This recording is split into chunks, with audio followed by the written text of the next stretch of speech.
하나님께서 지난 수백 년 동안 수많은 예언자들을 통해 여러 가지 방법으로 우리 조상들에게 말씀하셨습니다. 그러나 최근에는 아들을 통해 우리에게 직접 말씀하셨습니다. 태초에 하나님께서 이 아들을 통해 세상을 창조하셨고 이 세상은 마지막 날에 아들의 소유가 될 것입니다. 이 아들은 거울처럼 완벽하게 하나님을 비추는 분이며 그분께는 하나님의 본성이 도장처럼 찍혀 있습니다. 아들은 자신의 말, 곧 능력 있는 말씀으로 만물을 조화롭게 유지하시는 분입니다.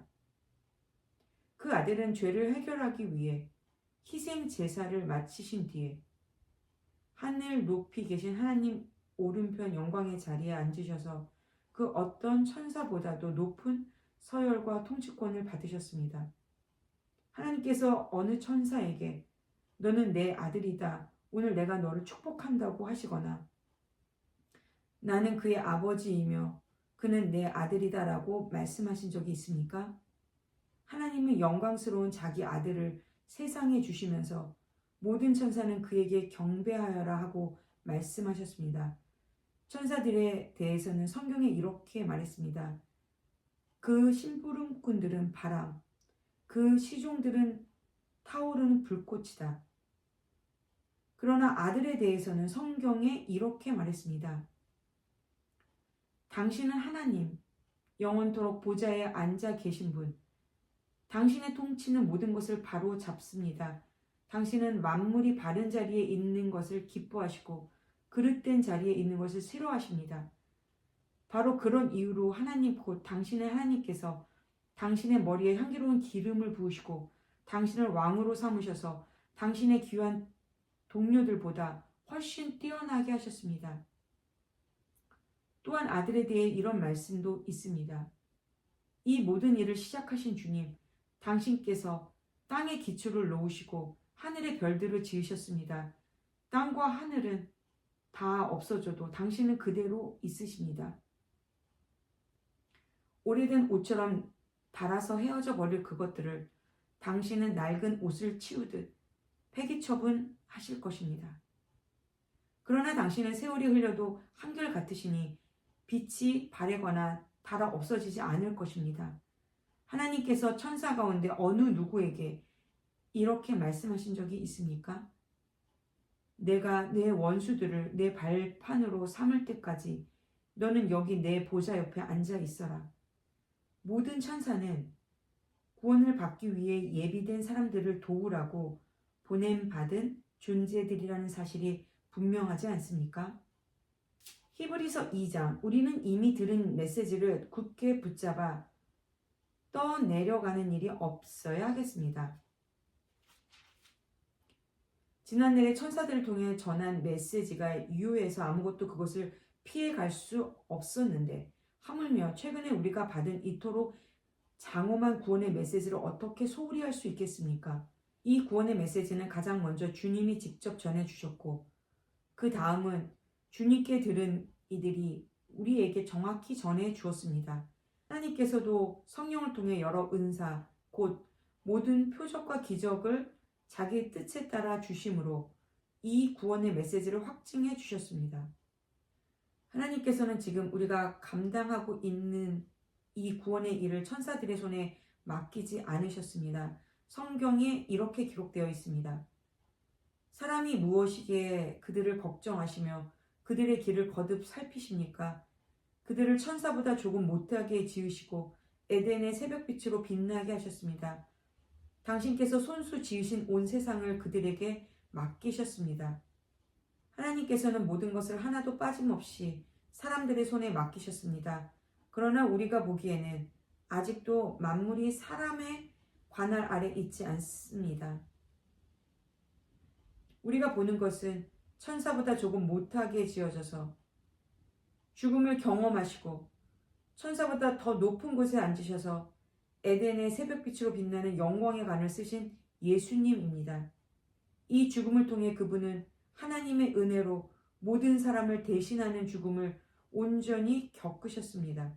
만물을 처음 움직이게 하셨고 지금도 그 만물을 붙들고 계신 하나님께서 그분의 개척자이신 예수를 고난을 통해 완전케 하시고 그로써 자신의 일을 완성하시며 모든 사람을 영광으로 이끄시는 것은 너무도 그분다운 일입니다. 구원하는 분과 구원받는 이들이 같은 근원에서 나왔으므로 이제 예수께서는 조금도 주저함 없이 그들을 가족으로 대하시며 이렇게 말씀하십니다. 당신에 대해 알고 있는 모든 것을 나의 소중한 친구인 형제 자매들에게 알리고 함께 당신을 경배하고 찬양하겠습니다. 다음 말씀도 자신을 그들과 한 가족으로 여기신다는 뜻입니다. 나는 하나님을 신뢰함으로 살아갑니다. 또한 이렇게 말씀하셨습니다. 하나님께서 내게 주신 자녀들과 함께 내가 여기 있습니다. 자녀들이 살과 피로 된 존재이니 그들을 구하기 위해 구주께서 살과 피를 입고 죽으신 것입니다. 그분은 죽음을 껴안고 자기 안에 받아들이셔서 죽음을 지배하는 마귀를 멸하시고 죽도록 죽음을 무서워하며 평생을 위축되어 살아가는 모든 사람들을 풀어주셨습니다. 그분께서 이 모든 고난을 겪으신 것은 천사들을 위한 것이 아니라 우리 같은 사람들, 곧 아브라함의 자손을 위한 것이 분명합니다. 그렇기 때문에 그분은 모든 면에서 인간의 삶에 들어오셔야만 했습니다. 그분은 사람들의 죄를 없애는 대제사장으로 하나님 앞에 서실 때 이미 모든 고난과 시험을 몸소 겪으셨습니다. 그러므로 그분은 도움이 필요한 곳에 도움을 베푸실 수 있습니다. 아멘. 히브리서 3장. 그러므로 사랑하는 그리스도인 친구 여러분, 높은 곳을 향한 부르심을 따라 사는 동료 여러분, 예수를 진지하고 주의 깊게 바라보십시오. 그분은 우리 믿음의 중심이시며 하나님이 맡기신 모든 일에 성실하신 분입니다. 모세도 성실했지만 예수는 더 큰 영광을 받아 마땅한 분이십니다. 언제나 건축자가 건물보다 귀합니다. 어느 집이든지 그 집을 지은 이가 있습니다. 그러나 그 모든 것의 배후에 계신 건축자는 하나님이십니다. 모세는 하나님의 집에서 성실하게 일했습니다. 하지만 그 일은 장차 이루어질 일을 준비하는 종의 신분으로 한 일입니다. 그리스도는 아들로서 그 집을 맡고 계십니다. 이제 우리가 이 담대한 확신을 굳게 붙들면 우리가 바로 그 집입니다. 그러므로 성령께서 이렇게 말씀하셨습니다. 오늘 너희는 귀 기울여 들어라. 광야에서 시험 받던 때 지독하게 반역하던 그때처럼 귀를 막지 마라. 너희 조상들은 내가 하는 일을 40년 동안 지켜보고도 나의 방식을 거절하고 나의 인내심을 거듭거듭 시험했다. 나는 노했다. 몹시 노해서 말했다. 그들은 한시도 하나님을 마음에 두지도 않고 나의 길을 따라 걷지도 않는다. 나는 노하여 맹세하며 말했다. 그들로 가고자 하는 곳에 이르지 못하며 결코 안식하지 못할 것이다. 그러니 친구 여러분, 조심하십시오. 믿지 않는 악한 마음으로 빈둥거리지 마십시오. 그런 일은 여러분을 넘어뜨리고 곁길로 빠뜨려서 살아계신 하나님으로부터 멀어지게 합니다.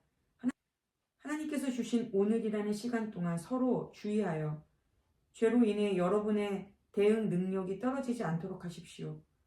처음 시작할 때 붙든 확신을 마지막까지 굳게 붙들면 마침내 우리는 그리스도와 함께 하는 사람들이 될 것입니다. 다음과 같은 말씀이 우리 귀에 쟁쟁이 들려옵니다. 오늘 너희는 귀 기울여 들어라. 지독하게 반역하던 그때처럼 귀를 막지 마라.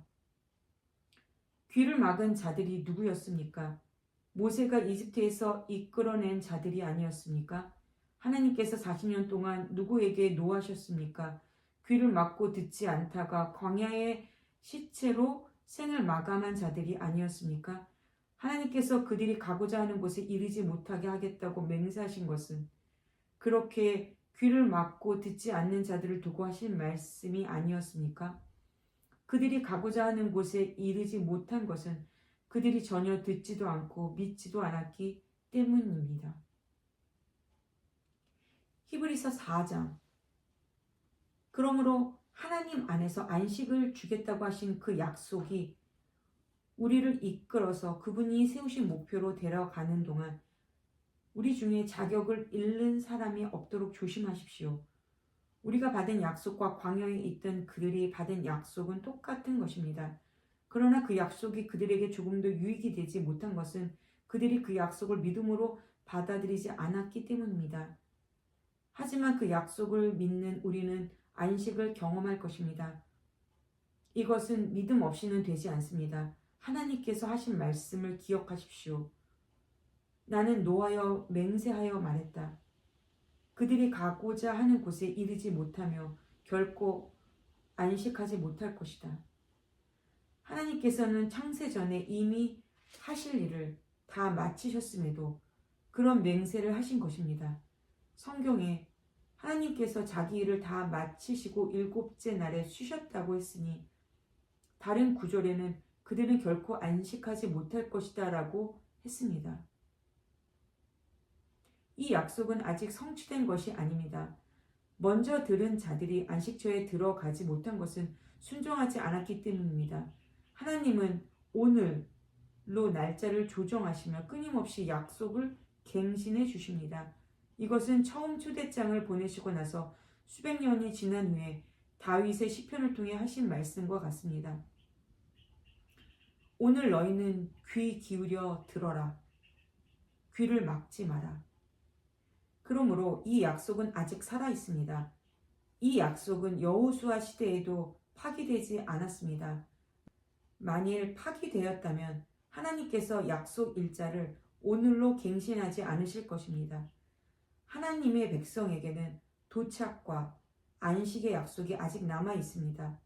하나님께서 지금 안식하고 계십니다. 이 여정을 마치는 날 우리도 하나님과 더불어 틀림없이 안식할 것입니다. 그러니 계속 힘을 내서 마침내 안식처에 도착하도록 하십시오. 순종하지 않다가 떨어져 나가는 일이 없어야 합니다. 하나님께서는 말씀하신 것을 반드시 지키시는 분입니다. 그분의 말씀은 이루어집니다. 그분의 능력 있는 말씀은 수술용 메스처럼 날카로워서 의심이든 변명이든 무엇이나 갈라내고 우리 마음을 열어서 귀 기울여 듣고 순종하게 합니다. 하나님의 말씀이 꿰뚫지 못할 것은 아무것도 없습니다. 아무리 발버둥 쳐도 우리는 하나님의 말씀에서 달아날 수 없습니다.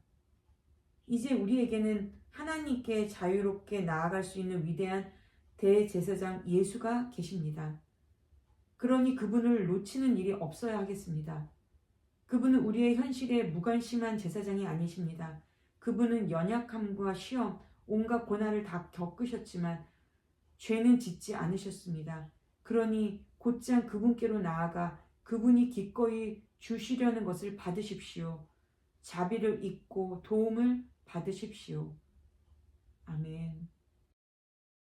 히브리서 5장. 하나님 앞에서 사람들을 대표하고 그들의 죄를 위해 희생 제물을 드리도록 선택된 대제사장이라면 분명 사람들의 약점을 너그러이 대할 수 있을 것이다. 그 약점이 어떤 것인지 바로 자기 경험을 통해 알기 때문입니다. 그러나 이것은 그가 사람들의 죄뿐 아니라 자기 죄를 위해서도 제사를 드려야 한다는 것을 의미합니다. 이 영광의 자리는 사람이 스스로를 세워서 얻을 수 있는 것이 아닙니다. 아론과 같이 하나님의 부르심을 받아서 얻는 것입니다. 그리스도께서도 스스로를 세워 대제사장이 되신 것이 아니라 너는 내 아들이다. 오늘 내가 너를 기뻐한다고 말씀하신 하나님께서 따로 세워주셔서 되신 것입니다. 다른 곳에서도 하나님께서는 너는 멜기세덱의 반열에 따른 영원한 제사장이다 라고 선포하셨습니다. 예수께서 이 땅에 계실 때 자신이 죽을 것을 미리 아시고 고통 가운데 부르짖으시고 슬픔의 눈물을 흘리시며 하나님께 제사장의 기도를 드리셨습니다. 그분이 하나님을 높이시는 것을 보시고 하나님도 그분께 응답하셨습니다. 그분은 하나님의 아들이셨지만 우리와 마찬가지로 고난을 받으심으로 신뢰와 순종을 배우셨습니다. 이처럼 완전한 성숙의 상태에 이르시고 또한 하나님께 멜기세덱의 반열에 따른 대제사장으로 임명되심으로 그분은 믿음으로 순종하는 모든 이들에게 영원한 구원의 근원이 되셨습니다. 멜기세덱에 관해서는 할 말이 많지만 여러분의 귀 기울여 듣지 않는 나쁜 습관 때문에 여러분을 이해시키기가 어렵습니다. 지금쯤 여러분은 선생이 되어 있어야 마땅한데도 내가 보기에 여러분은 하나님에 관해 기본부터 다시 가르쳐 줄 사람이 필요한 것 같습니다. 오래전에 단단한 음식을 먹었어야 했건만 여러분은 아직도 아기처럼 젖을 빨아야 할 형편입니다. 젖은 하나님의 방식에 미숙한 초보자들이 먹는 것입니다. 성숙한 사람들은 단단한 음식을 먹습니다. 그들은 경험으로 옳고 그른 것을 분별할 줄 아는 사람들입니다. 히브리서 6장. 그러므로 유치원생 수준으로 그리스도를 그리는 데서 벗어나 멋진 작품을 만드십시오. 그리스도 안에서 무럭무럭 자라 가십시오.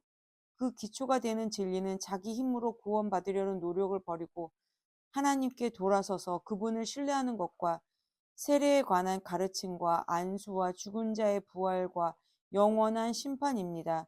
하나님께서 도와주시면 우리는 이 모든 진리를 충실하게 붙들 수 있을 것입니다. 그러나 그 이상의 것이 있습니다. 그러니 계속 나아가십시오. 한때 빛을 보고 하늘을 맛보고 성령의 역사에 참여하고 하나님의 선하신 말씀과 우리 안에 돌파해 들어오는 능력을 경험한 자들이 등을 돌려 그 모든 것과 관계를 끊어버렸다면 그들은 아무 일 없었다는 듯이 처음부터 다시 시작할 수는 없습니다. 그것은 불가능한 일입니다. 그들이 예수를 다시 십자가에 못 박고 공개적으로 부인한 것이기 때문입니다. 바싹 마른 땅이라도 비를 흠뻑 빨아들여서 농사 짓는 사람에게 풍성한 곡식을 내면 하나님께 잘했다는 칭찬을 듣습니다. 그러나 잡초와 엉겅퀴를 내는 땅은 저주를 받습니다. 그 땅은 불에 타서 수확할 것이 없습니다. 친구 여러분, 나는 그런 일이 여러분에게 일어나지 않으리라고 확신합니다. 나는 여러분이 구원의 여정에서 이룬 더 나은 것이 있다는 것을 생각하게 됩니다. 하나님께서는 어느 것 하나 잊으시는 법이 없습니다. 하나님께서는 여러분이 가난한 그리스도인들을 도우면서 보여준 사랑을 너무도 잘 알고 계시며 여러분이 그 일을 계속하고 있다는 것도 잘 알고 계십니다. 이제 내가 바라는 것은 여러분 각자가 튼실한 소망을 향해 동일한 열정을 펼쳐서 마지막까지 그 소망을 유지하는 것입니다. 꿈을 거리지 마십시오. 헌신적인 마음으로 끝까지 달려가서 마침내 약속받는 것을 전부 얻는 사람이 되십시오. 하나님께서는 아브라함에게 약속하실 때 자신의 명예를 걸고 분명하게 약속하셨습니다. 하나님께서는 내가 약속한다. 내가 가진 모든 것으로 너에게 복을 주겠다. 복을 주고 복을 주고 또 복을 주겠다고 말씀하셨습니다. 아브라함은 참고 견딘 끝에 약속받는 것을 전부 받았습니다. 사람들은 약속할 때 자기보다 위에 있는 권위에 호소하여 약속을 보증합니다.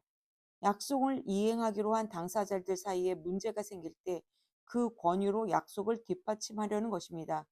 하나님께서도 자신의 약속을 보증하기 원하셨고 결국 바위처럼 단단하게 깨지지 않는 자신의 말씀으로 보증해 주셨습니다. 하나님께서는 자신의 말씀을 어기실 수 없기 때문입니다. 그분의 말씀은 변치 않으며 그분의 약속도 변치 않습니다. 하나님께 인생을 건 우리는 약속받은 소망을 두 손으로 붙잡고 놓지 말아야 할 이유가 충분합니다. 그 소망은 끊어지지 않는 영적 생명줄 같아서 모든 상황을 뛰어넘어 곧바로 하나님 앞에까지 이릅니다. 그곳에는 우리보다 앞서 달려가신 예수께서 멜기세덱의 반열에 따라 우리를 위한 영원한 대제사장직을 맡고 계십니다. 아멘. 히브리서 7장. 멜기세덱은 살렘의 왕이며 가장 높으신 하나님의 제사장이었습니다. 그는 여러 왕을 무찌르고 돌아온 아브라함을 만나서 축복했습니다. 아브라함은 답례로 전리품의 10분의 1을 그에게 바쳤습니다. 멜기세덱은 의의 왕을 뜻합니다. 살렘은 평화를 뜻합니다. 그러므로 그는 평화의 왕이기도 합니다. 멜기세덱은 먼 과거로부터 우뚝 솟은 존재로서 족보도 없고 시작도 없고 끝도 없습니다. 이처럼 그는 하나님의 아들과 같아서 언제나 다스리는 위대한 제사장으로 있습니다. 조상 아브라함이 전리품의 10분의 1을 멜기세덱에게 바친 것을 보면 그가 얼마나 위대한지 여러분도 알 수 있을 것입니다. 레위 자손 가운데 제사장들은 백성으로부터 11조를 거두도록 율법에 규정되어 있습니다. 제사장과 백성 모두가 아브라함을 한 조상으로 둔 동족인데도 그렇습니다. 그러나 멜기세덱은 완전히 외부인인데도 아브라함에게서 10분의 1을 받았고 약속을 받은 사람인 아브라함을 축복했습니다. 축복은 아랫사람이 윗사람에게 받는 법입니다. 이렇게 볼 수도 있습니다. 우리는 죽을 수밖에 없는 제사장들에게 10분의 1을 바치지만 아브라함은 성경에 살아있다고 기록된 제사장에게 10분의 1을 바친 것입니다. 궁극적으로는 이렇게 말할 수 있습니다. 레위는 멜기세덱에게 10분의 1을 바친 아브라함의 자손입니다. 그러니 우리가 레위 지파의 제사장에게 10분의 1을 바치는 것은 결국 멜기세덱에게 바치는 것이나 마찬가지입니다.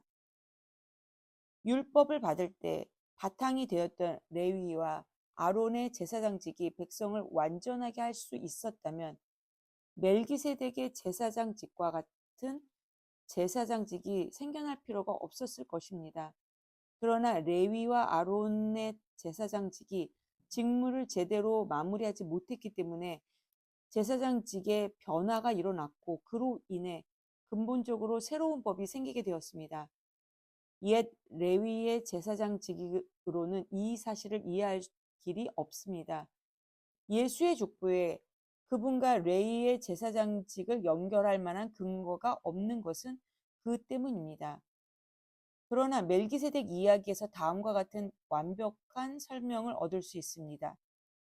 멜기세덱과 같은 제사장 예수께서는 혈통의 계보를 따라서가 아니라 순전히 부활 생명의 힘으로 그분은 살아계십니다.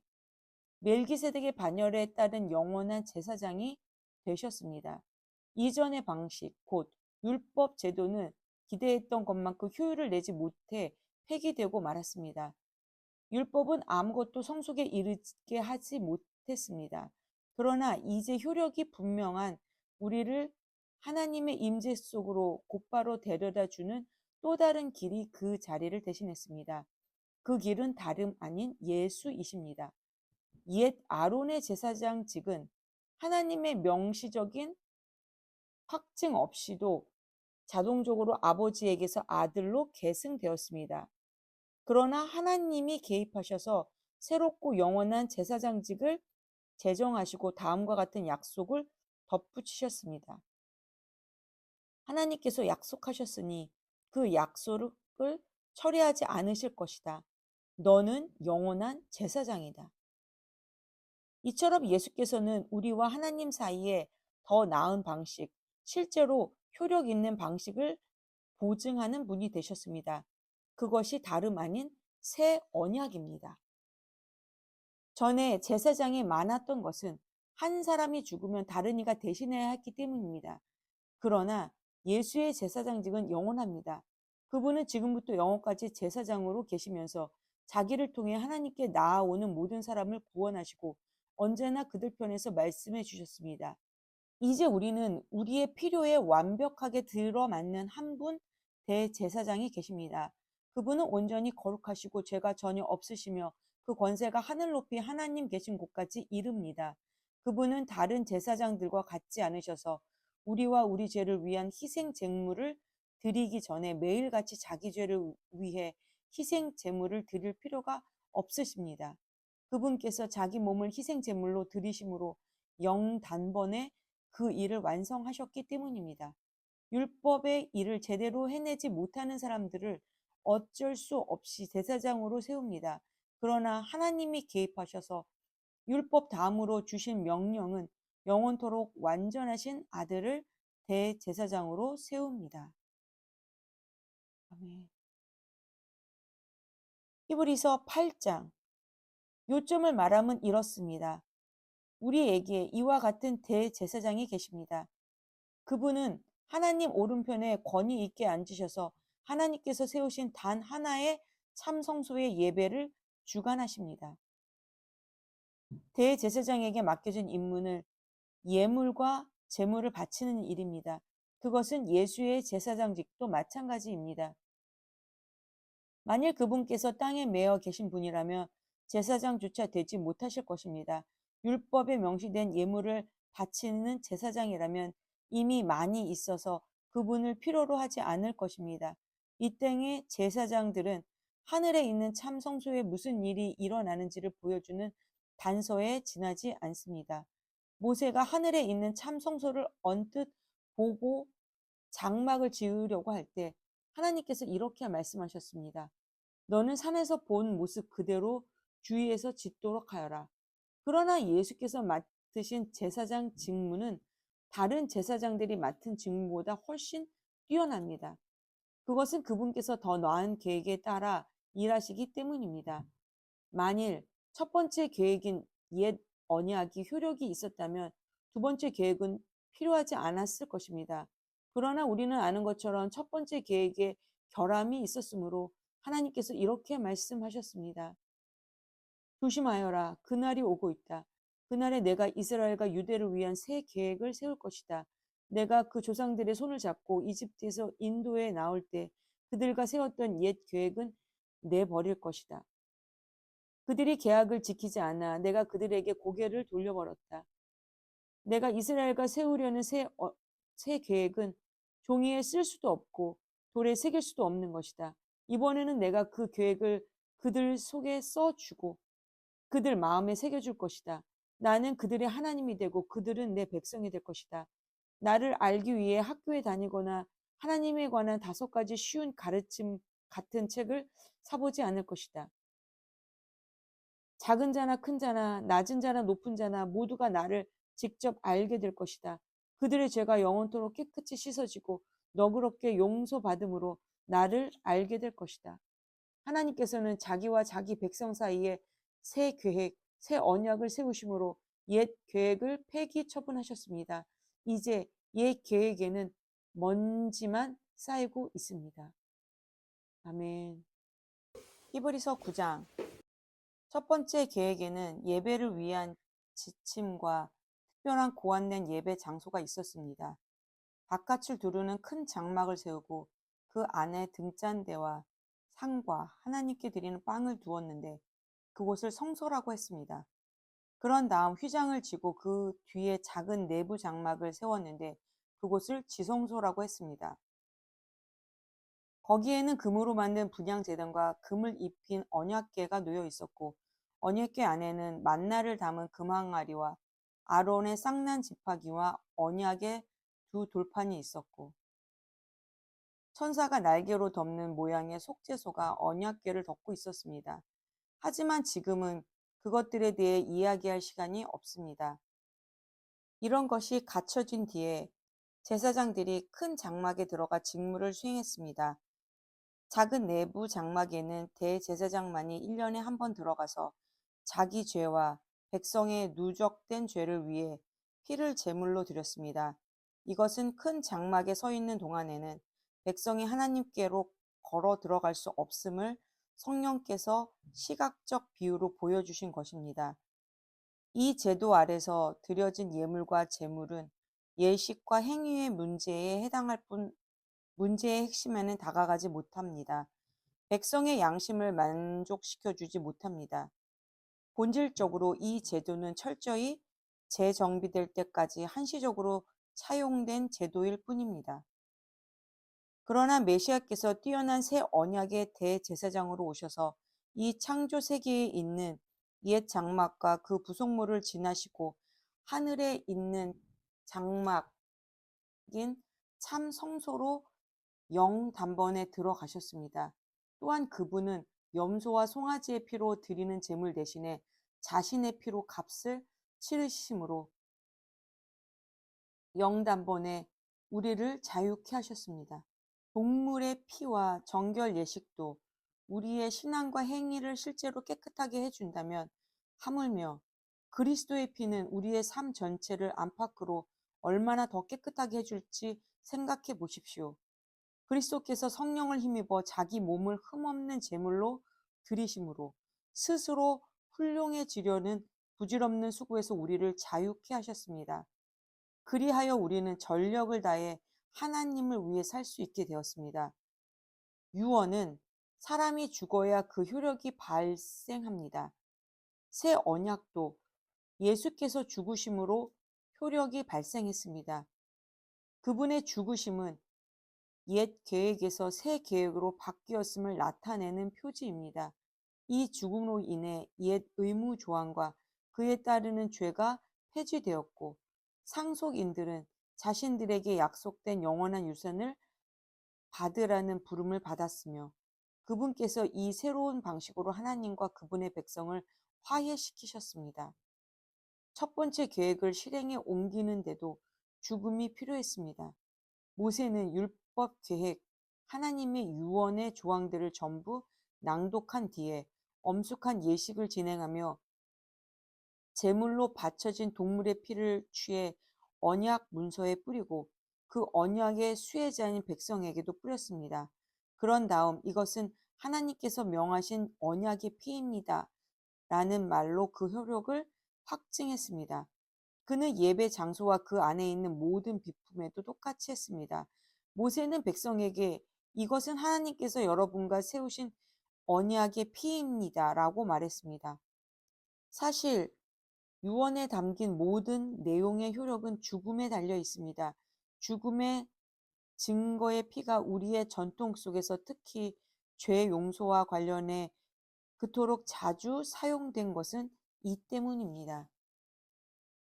이것으로 하늘에 있는 실체를 가리키는 모든 부차적 의식에서 피와 죽음이 왜 그토록 중요한 역할을 했는지 설명됩니다. 또한 지금 더 이상 동물 제물이 쓸모없고 필요 없게 된 것도 설명됩니다. 그리스도께서는 이 땅에 있는 성소로 들어가신 것이 아닙니다. 그분은 참 성소로 들어가셔서 우리 죄를 위한 희생 제물로 자기 몸을 하나님께 드리셨습니다. 옛 계획 아래 있는 대제사장들은 해마다 동물의 피를 가지고 성소에 들어갔지만 그리스도께서는 그러실 필요가 없습니다. 만일 해마다 성소에 들어가셔야 했다면 그분은 역사가 진행되는 내내 되풀이해서 자기 몸을 드리셔야 했을 것입니다. 그러나 그분은 영단번에 자기 몸을 희생 제물로 드리셨습니다. 다른 모든 희생 제물을 대신해서 자기 몸을 드리심으로 죄에 대한 최종 해결책을 내놓으신 것입니다. 누구나 한 번은 죽으며 그 후에는 자기 삶의 결과와 마주해야 합니다.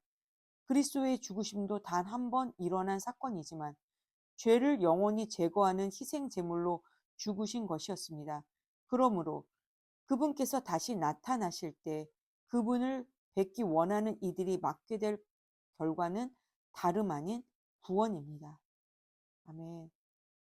히브리서 10장. 옛 계획은 새 계획 속에 담겨 있는 좋은 것을 암시할 뿐입니다. 옛 율법 계획은 완전하지 못해서 그것을 따르는 이들 또한 온전하게 해주지 못했습니다. 해마다 수많은 희생 제물이 드려졌지만 그것은 완전한 해결책이 되지 못했습니다. 만일 그 제물이 해결책이 되었다면 예배자들은 기쁜 마음으로 자기 길을 갔을 것이고 더 이상 죄에 끌려다니지 않았을 것입니다. 그러나 죄의 의식이 없어지기는커녕 동물 제사를 거듭해서 바칠수록 죄의 의식과 죄책감은 오히려 고조되었습니다. 황소와 염소의 피가 죄를 없앨 수 없다는 것이 너무도 분명합니다. 그리스도께서 선포하신 예언의 말씀은 이 점을 염두에 두고 하신 것입니다. 당신께서는 해마다 드리는 제물과 예물을 원치 않으십니다. 그래서 나를 위해 몸을 마련해 주셔서 희생 제물로 삼으셨습니다. 이제 당신이 기뻐하시는 것은 제단에서 피어오르는 향기와 연기가 아닙니다. 그래서 내가 말했습니다. 오 하나님, 당신의 책에 기록된 대로 당신의 방법대로 행하기 위해 내가 왔습니다. 당신께서는 재물과 예물을 원치 않으십니다. 라고 말씀하실 때 그리스도께서는 옛 계획에 따른 의식을 언급하신 것입니다.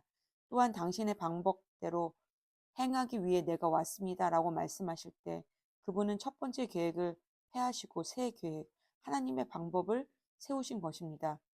예수께서 자기 몸을 영 단번에 제물로 드리심으로 우리는 하나님께 합당한 사람이 되었습니다. 각 제사장들이 날마다 제대나 나아가 일하고 해마다 똑같은 제물을 드리지만 그런 것이 결코 죄 문제를 해결하지는 못합니다. 그러나 그리스도께서 제사장으로 죄를 위해 단 한 번 제물을 드리셨고 그것으로 모든 것이 끝났습니다. 그런 후에 그분은 하나님 오른편에 앉으셔서 원수들이 항복하기를 기다리셨습니다. 그것은 완전하신 분이 불완전한 사람들을 온전케 하기 위해 드리신 완전한 제물이었습니다. 단 한 번 제물을 드리심으로 그분은 정결 과정에 참여하는 모든 이들에게 필요한 모든 일을 완수하신 것입니다. 성령께서도 이같이 증명해 주셨습니다. 내가 이스라엘과 세우려는 새 계획은 종이에 쓸 수도 없고 돌에 새길 수도 없는 것이다. 이번에는 내가 그 계획을 그들 속에 써주고 그들 마음에 새겨줄 것이다. 그러고는 이렇게 결론 지으셨습니다. 내가 그들의 죄를 영원토록 깨끗이 씻어줄 것이다. 이제 죄가 영원토록 제거되었으니 더 이상 죄 때문에 제물을 드릴 필요가 없습니다. 그러므로 친구 여러분, 이제 우리는 주저함 없이 곧바로 하나님께로 성소 안으로 나아갈 수 있습니다. 예수께서 자기를 희생해 흘리신 피로 그 길을 열어주셨고 하나님 앞에서 우리의 제사장이 되어 주셨습니다. 하나님 앞으로 나아가는 통로인 휘장은 다름 아닌 그분의 몸입니다. 그러니 확고한 믿음과 우리가 하나님 앞에 온전히 드려질 만한 존재가 되었다는 확신을 가지고 하나님 앞에 나아가야 합니다. 우리를 앞으로 이끌어주는 약속을 굳게 붙잡으십시오. 그분은 언제나 자기 말을 지키시는 분이십니다. 창의적으로 사랑을 권하고 도움의 손길을 펼치십시오. 어떤 이처럼 함께 모여 예배하기를 피할 것이 아니라 서로 격려하여 더욱 힘써 모이십시오. 중요한 그날이 다가오는 것을 볼수록 더욱 그리하십시오. 우리가 배우고 받았으며 이제 알고 있는 모든 진리를 버리거나 외면한다면 그것은 그리스도의 희생을 거부하는 것이며 우리는 혼자 힘으로 심판을 마주해야 할 것입니다. 그 심판은 맹렬할 것입니다. 모세의 율법을 어긴 자가 받은 벌은 육체의 죽음이었습니다. 하물며 하나님의 아들을 적대하고 자기를 온전하게 해준 희생의 침을 뱉고 가장 은혜로우신 성령을 모욕하는 자에게는 어떤 일이 있겠습니까? 그것은 결코 가볍게 여길 문제가 아닙니다. 하나님께서는 우리에게 책임을 묻고 그 값을 치르게 하겠다고 경고하셨습니다. 그분은 아주 분명히 밝히셨습니다. 복수는 나의 것이다. 나는 어느 것 하나 그냥 넘어가지 않겠다고 하셨고 하나님께서 자기 백성을 심판하실 것이다 라고 하셨습니다. 아무도 그냥 통과할 수 없는 것이 분명합니다. 여러분이 처음 이 복음의 빛을 보고 난 뒤에 어떻게 살았는지 기억하십니까? 그 시절은 고난의 시기였습니다. 여러분은 사람들 앞에서 박해와 모욕의 표적이었습니다. 어떤 때는 여러분이 표적이 되고 어떤 때는 여러분의 벗들이 표적이 되었습니다.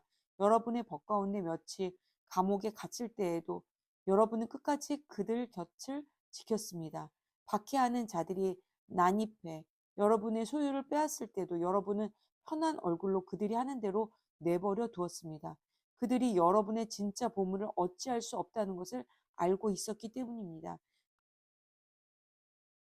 그들의 어떤 행위도 여러분을 괴롭게 하거나 좌절시키지 못했습니다. 그러나 이제 와서 포기하지 마십시오.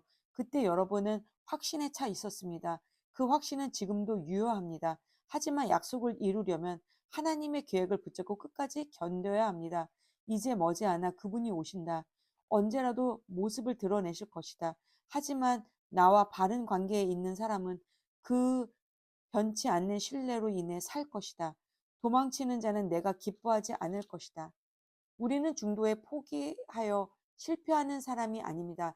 결코 아닙니다. 우리는 언제나 신뢰함으로 계속 살아남을 사람들입니다. 아멘. 히브리서 11장 삶의 근본 사실은 이것입니다. 하나님을 신뢰하는 이 믿음이야말로 삶을 가치 있게 하는 든든한 기초입니다. 믿음은 볼 수 없는 것을 볼 수 있게 하는 단서입니다. 우리 조상을 다른 사람들과 구별해 준 것이 바로 이 믿음의 행위였습니다. 믿음으로 우리는 세상이 하나님의 말씀으로 존재하게 되었고, 보이는 것이 보이지 않는 것에 의해 창조되었음을 압니다. 믿음의 행위로 아벨은 가인보다 나은 제물을 하나님께 드렸습니다. 중요한 것은 그가 드린 제물이 아니라 그의 믿음이었습니다. 하나님이 주목하시고 의롭다 인정해 주신 것은 다름 아닌 믿음이었습니다. 수많은 세월이 흘렀으나 그 믿음은 여전히 우리의 눈을 사로잡습니다. 믿음의 행위로 에녹은 죽음을 완전히 건너뛰었습니다. 하나님이 그를 데려가셨기 때문에 사람들이 아무리 눈을 씻고 찾아보아도 그를 찾을 수 없었습니다. 우리는 하나님께서 그를 데려가시기 전에 그가 하나님을 기쁘시게 해드렸다는 것을 믿을 만한 증언으로 알고 있습니다. 믿음을 떠나서는 하나님을 기쁘시게 해드릴 수 없습니다. 왜 그렇습니까? 하나님께 나아가려는 사람은 하나님이 계시다는 것과 하나님께서 자기를 찾는 이들에게 기꺼이 응답하신다는 것을 믿어야 하기 때문입니다. 믿음으로 노아는 메마른 땅 한 복판에 배를 지었습니다. 그는 하나님께서 보이지 않는 일에 대해 경고하셨을 때 지시받은 대로 행동했습니다. 그 결과가 어떠했습니까? 그의 집안이 구원을 받았습니다. 그의 믿음의 행위가 믿지 않는 악한 세계와 믿는 올바른 세계를 예리하게 구분지었습니다. 그 결과로 노아는 하나님과 친밀한 사이가 되었습니다. 믿음의 행위로 아브라함은 장차 그의 본향이 될 미지의 땅으로 떠나라는 하나님의 부름에 예하고 응답했습니다. 떠나면서도 그는 자기가 어디로 가는지 몰랐습니다. 믿음의 행위로 그는 자신에게 약속한 땅에서 살되 나그네처럼 장막을 치고 살았습니다. 이삭과 야곱도 같은 약속 아래서 살았습니다. 아브라함은 눈에 보이지 않지만 실제 하는 영원한 기초 위에 세워진 도성, 곧 하나님이 설계하시고 세우신 도성의 눈을 고정했던 것입니다. 믿음으로 사라는 나이 들어 임신하지 못하는 몸이었음에도 아이를 가질 수 있었습니다. 약속하신 분께서 말씀대로 행하실 것을 믿었기 때문입니다. 그리하여 약해져서 죽은 것이나 다름없는 한 사람의 몸에서 셀 수 없는 만큼 많은 사람들이 난 것입니다. 이 믿음의 사람들은 약속된 것을 아직 손에 넣지 못했지만 믿음으로 살다가 죽었습니다. 어떻게 그럴 수 있었습니까? 그들은 약속된 것을 멀리서 바라보며 반겼고 자신들이 이 세상에 잠시 머물다가는 나그네임을 인정했습니다. 그들은 그렇게 살아감으로써 자신들이 참된 본향을 찾고 있음을 분명히 밝힌 것입니다. 만일 그들이 전에 살던 나라를 그리워했다면 언제라도 돌아갈 수 있었을 것입니다. 그러나 그들은 그보다 더 나은 나라, 곧 하늘 나라를 갈망했습니다. 이제 여러분은 하나님께서 왜 그들을 자랑스러워 하시며 왜 그들을 위해 한 도성을 마련해 두셨는지를 이해할 수 있을 것입니다. 믿음으로 아브라함은 시험을 받을 때 이삭을 하나님께 다시 올려드렸습니다. 그의 약속으로 받은 자신의 외아들을 얻을 때와 마찬가지로 믿음으로 돌려드렸습니다. 이 일은 그가 하나님으로부터 내 후손들이 이삭에게서 나올 것이다 라고 하신 말씀을 들은 뒤에 한 일이었습니다. 아브라함은 하나님이 원하시면 죽은 사람도 일으키실 수 있다고 생각했습니다. 어떤 의미에서 보면 그 일은 아브라함이 이삭을 제단에서 산 채로 돌려받을 때 일어난 것입니다. 믿음의 행위로 이삭은 미래를 내다보며 야곱과 에서를 축복했습니다. 믿음의 행위로 야곱은 죽기 직전에 요셉의 아들들을 차례대로 축복하면서 자신의 복이 아니라 하나님의 복으로 축복하고 지팡이의 의지에 서서 하나님을 경배했습니다. 믿음의 행위로 요셉은 죽어가면서 이스라엘 백성의 탈출을 예언하고 자기의 장례를 준비시켰습니다. 믿음의 행위로 모세의 부모는 모세가 태어난 후 석 달 동안 아이를 숨겼습니다. 그들은 아이가 중수한 것을 보고 왕의 명령에 용감히 맞섰습니다. 믿음으로 모세는 어른이 되어 이집트 왕실의 특권층이 되기를 거절했습니다. 그는 압제자들과 더불어 기회주의적이고 안락한 죄악된 삶을 누리기보다 하나님의 백성과 더불어 고된 삶을 선택했습니다. 그는 메시아 진영에서 겪는 고난을 이집트에서 누리는 부귀보다 훨씬 값지게 여겼습니다. 그것은 그가 앞을 내다보며 장차 받을 상을 기대했기 때문입니다. 믿음의 행위로 그는 왕의 맹목적인 분노에도 아랑곳하지 않고 이집트를 떠났습니다. 그는 보이지 않는 분께 눈을 고정하고 계속해서 나아갔습니다. 믿음의 행위로 그는 유월절을 지키고 집집마다 유월절 피를 뿌려 마다들을 멸하는 이의 손이 그들에게 닿지 않게 했습니다. 믿음의 행위로 이스라엘은 바짝 마른 땅을 걸어서 홍해를 건넜습니다. 이집트 사람들도 그렇게 하려다가 물에 빠져 죽었습니다. 믿음으로 이스라엘 사람들이 7일 동안 여리고 성벽을 돌자 성벽이 무너져 내렸습니다. 믿음의 행위로 여리고의 창녀 라합은 정탐꾼들을 맞아들여 하나님을 신뢰하지 않는 자들에게 닥칠 파멸을 면했습니다. 계속해서 더 열거하려면 시간이 모자랄 것입니다. 훨씬 더 많은 이들이 있기 때문입니다.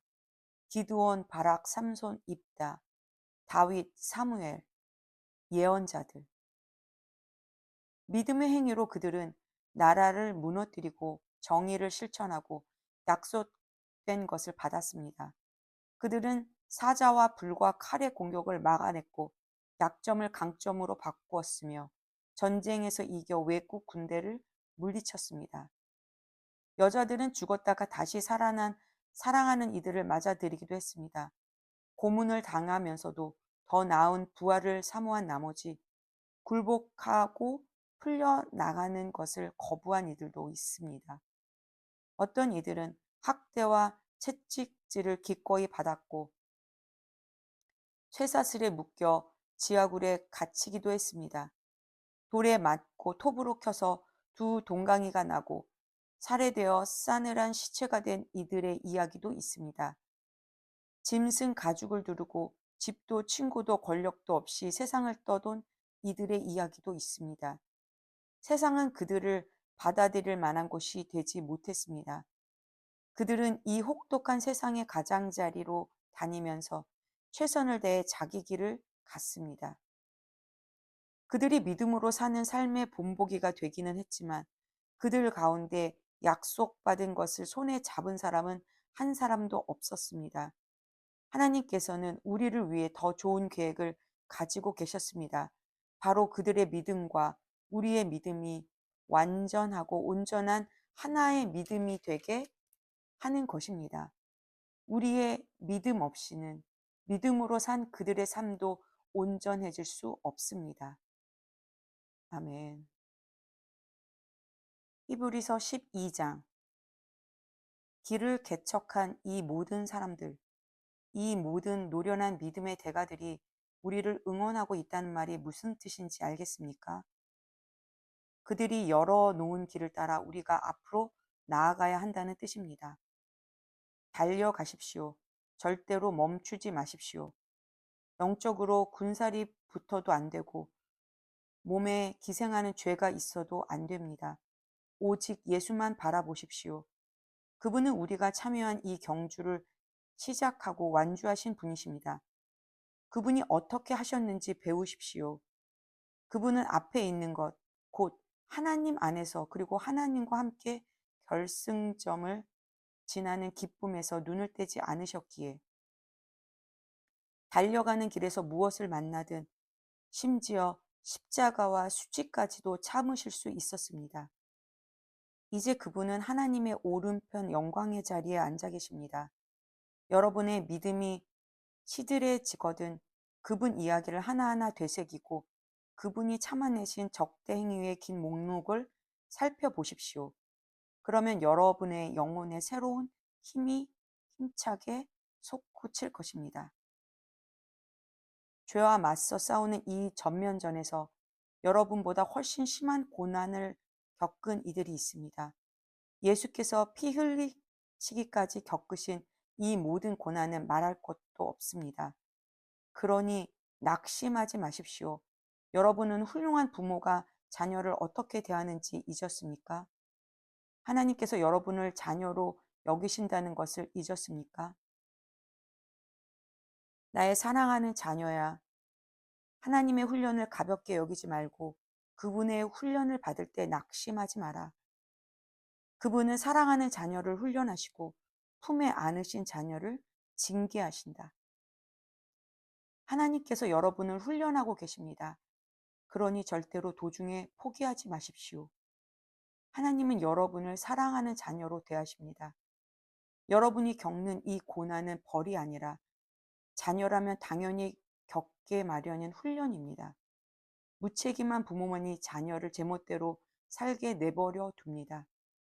하나님이 무책임한 분이시면 좋겠습니까? 우리가 부모를 존경하는 것은 그들이 우리를 버릇없게 놔두지 않고 훈련하기 때문입니다.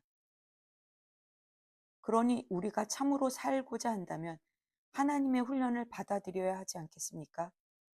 우리가 아이였을 때 우리의 부모는 자기 생각에 최선으로 여기는 일을 우리에게 했습니다. 하나님께서는 진정으로 우리에게 최선이 되는 일을 하고 계시며 우리를 훈련시켜 하나님의 거룩하심을 따라 최선을 다해 살아가도록 하십니다.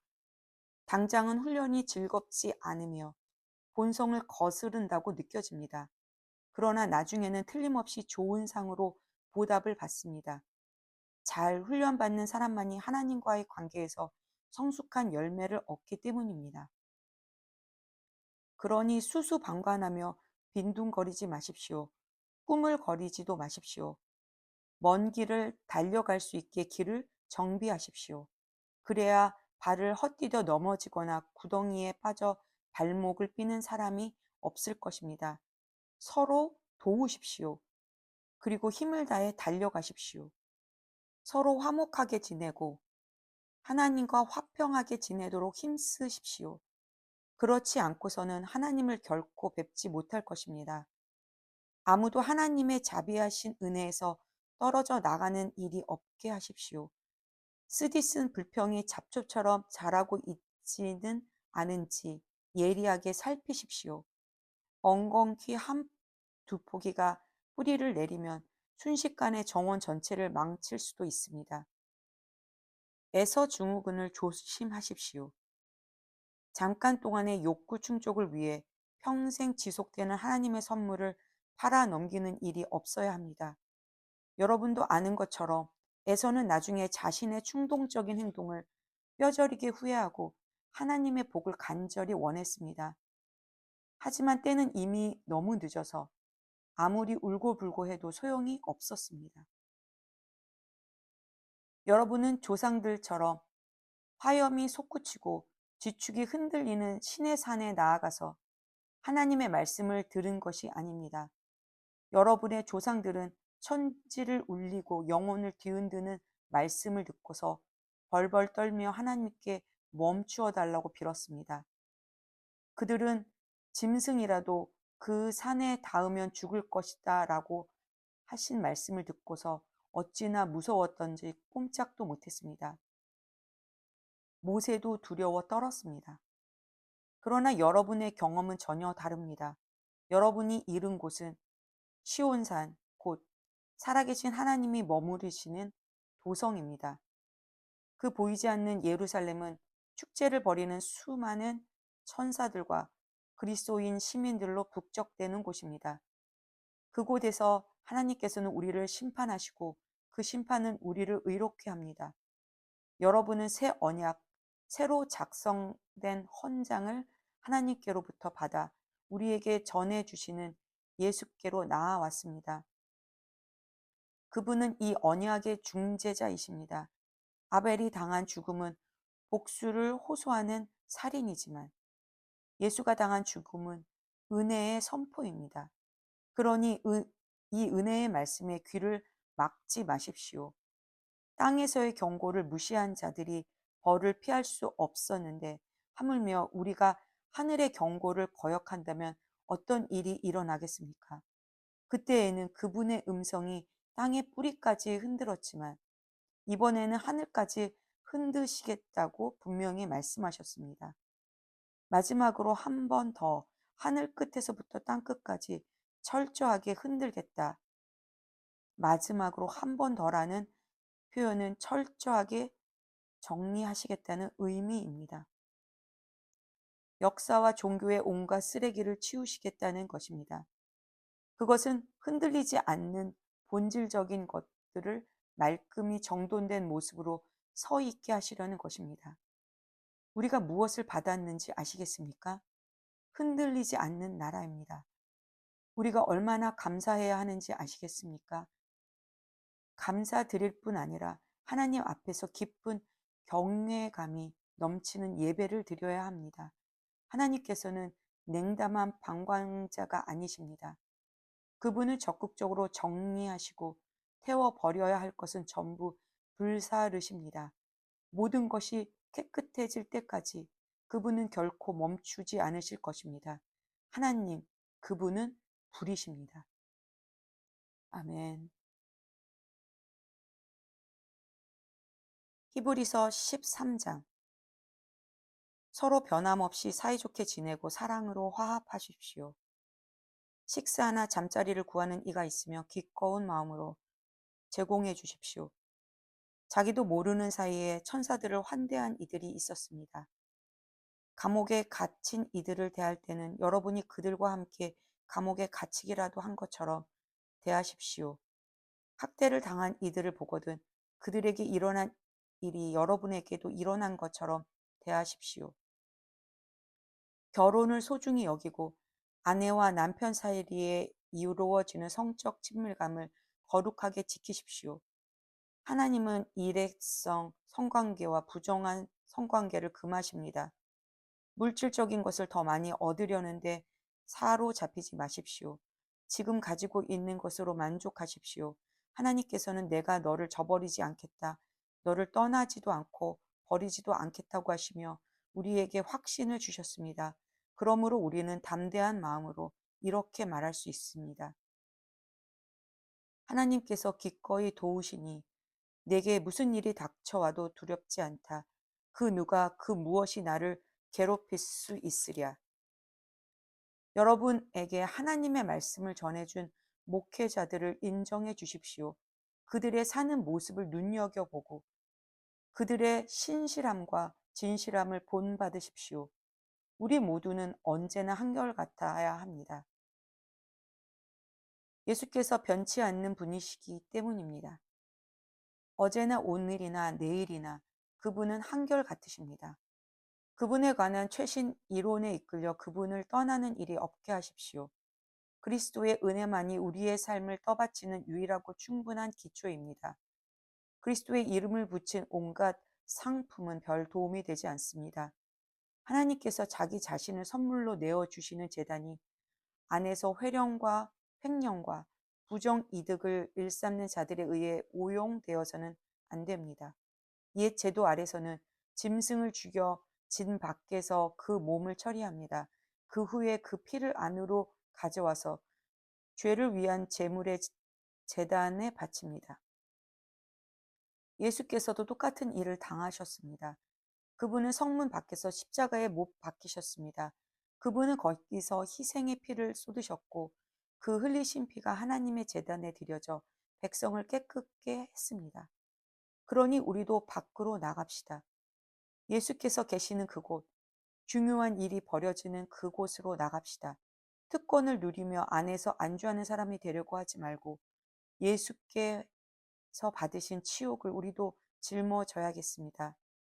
안에서 안주하는 사람의 세상은 우리가 있을 곳이 아닙니다. 우리는 장차 다가올 도성을 간절히 찾고 있습니다. 우리는 예수와 함께 밖에 있어야 합니다. 더 이상 짐승피로 제사를 드릴 것이 아니라 예수의 이름으로 우리의 입술에서 나오는 찬양의 제사를 하나님께 드립시다. 아무것도 당연하게 여기지 말고 공동의 유익을 위해 일할 때 게으르지 말며 여러분이 가진 것을 다른 이들과 나누십시오. 하나님께서는 이런 예배 행위를 특별히 기뻐하십니다. 그것은 부엌과 일터와 길거리에서 이루어지는 다른 종류의 제사입니다. 여러분 교회의 지도자들에게 민감히 반응하십시오. 그들의 권고에 귀를 기울이십시오. 그들은 여러분이 처해 있는 삶의 조건을 부지런히 살피며 하나님의 엄격한 감독 아래서 일하는 사람들입니다. 그들이 고단한 심정이 아니라 기쁜 마음으로 지도력을 펼치도록 도와주십시오. 그들을 힘들게 할 이유가 무엇이겠습니까? 우리를 위해 기도해 주십시오. 우리가 하는 일이 그 일을 하는 이유에 대해서는 의심할 바 없지만 상황이 어려우니 여러분의 기도가 필요합니다. 하나님 앞에서 바르게 사는 것, 우리가 온통 마음 쓰는 것이 이것뿐입니다. 여러분을 조만간 만날 수 있도록 기도해 주십시오. 만물을 화해시키시고 온전하게 하신 하나님, 예수의 희생 곧 영원한 언약을 보증하는 피의 제사를 통해 영원한 업적을 이루신 하나님, 우리의 위대한 목자이신 예수를 죽은 자들 가운데서 일으켜 살리신 하나님께서 여러분을 화해시키시고 필요한 모든 것을 공급해 주셔서 그분의 기쁨이 되게 해 주시기를, 메시아 예수의 희생을 통해 그분께 가장 큰 기쁨을 드리는 존재로 우리를 만들어 주시기를, 모든 영광이 예수께 영원하기를, 오 참으로 그러하기를. 친구 여러분, 부디 내가 최대한 고심하며 쓴 이 편지를 받아들이시기 바랍니다. 나는 가급적 간결하게 쓰려고 했습니다. 다른 많은 이야기는 적지 않았습니다. 디모데가 감옥에서 풀려난 것을 알게 되었으니 여러분도 기쁘겠지요. 곧 그가 오면 그와 함께 여러분을 직접 찾아뵙겠습니다. 여러분 교회의 지도자들과 모든 회중에게 안부를 전해 주십시오. 이곳 이탈리아에 있는 모든 이들이 여러분에게 안부를 전합니다. 여러분 모두에게 은혜가 함께하기를 바랍니다. 아멘.